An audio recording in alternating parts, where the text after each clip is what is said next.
Taufik Hidayat pelaku penyiksaan dan penyekapan terhadap YTR, 29, menjalani rekonstruksi di Polda Jabar, Kamis, 2 Juli 2026. Rekonstruksi digelar sekitar pukul 10 WIB dan berakhir sekitar pukul 13.30 waktu Indonesia Barat. Taufik Hidayat hadir ke gedung PPA-PPO dengan mengenakan pakaian berwarna orange dengan tangan terborgol dan memakai peci berwarna putih. Hadir pula Asisten Pidana Umum Kejaksaan Tinggi Jabar, Agus Setiadi bersama para jaksa penyidik, serta para kuasa hukum dari pihak korban dan tersangka, serta dari Lembaga Perlindungan Saksi dan Korban, Sri Nur Herwati. Di Res PPA-PPO Polda Jabar, Kombes Rumi Untari mengatakan rekonstruksi untuk korban menggunakan saksi peran pengganti. Rekonstruksi berjalan baik dan lancar.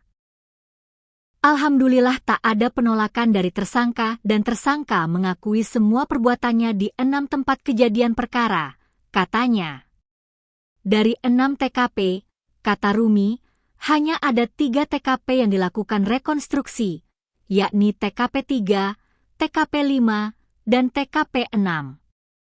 Kemudian, mereka akan menindaklanjuti dengan penandatanganan berita acara rekonstruksi yang semua pihak menandatanganinya.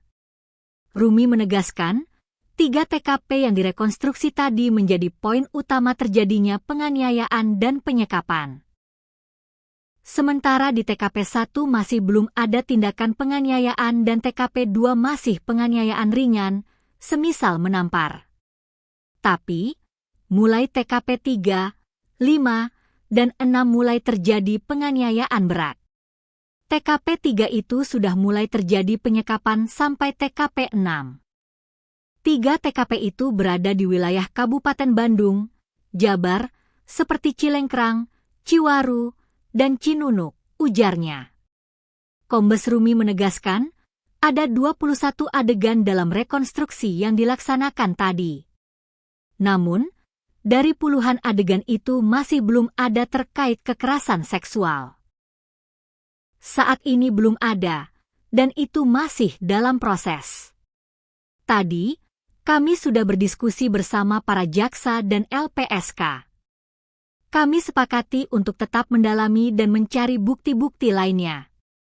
Bila ada, kami akan tambah persangkaan pasalnya terhadap pelaku, katanya.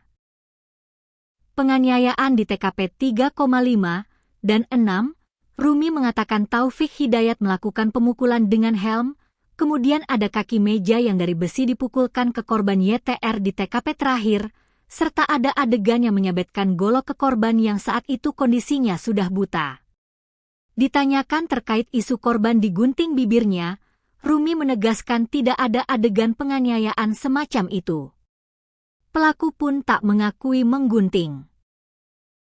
Jadi, bibir itu karena gigi rontok lantaran pukulan berkali-kali oleh Taufik Hidayat sehingga rontok dan rusak bibirnya ditambahkan tak diobati, sehingga lama-lama rusak bibirnya, katanya. Di mukanya juga pakai tangan kosong dengan telapak tangan di pelipis itu dilakukan oleh pelaku kepada korban. Bu, kalau misalnya untuk digunting itu apakah itu benar Bu diakui oleh tersangka Bu?